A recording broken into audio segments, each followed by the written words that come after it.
Ciao a tutti e bentornati sul mio canale. Hello everyone and welcome back to my channel. As you can see the title, Italian definite articles, so let's start.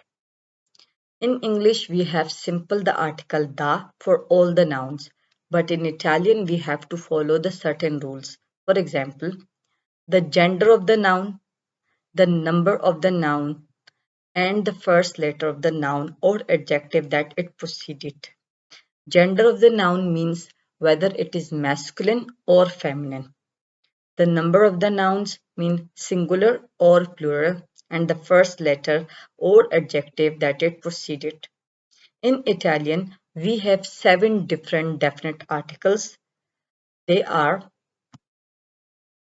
lo, I, le, li, la, l with apostrophe, and il. How to use them, we will see. Singular masculine. We have 3 different articles, lo, il, and l with apostrophe. Lo is used for all singular masculine nouns beginning with z, gn, or spu consonant.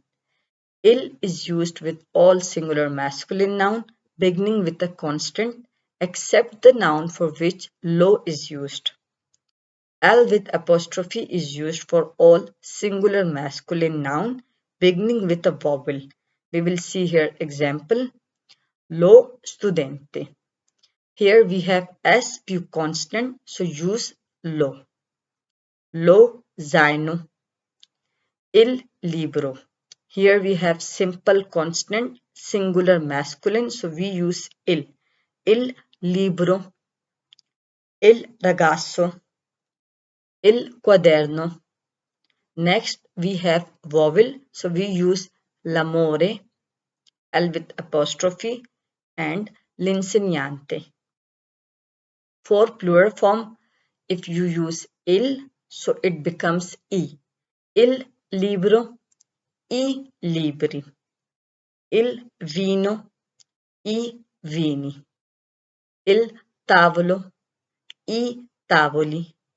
L'albero, gli alberi.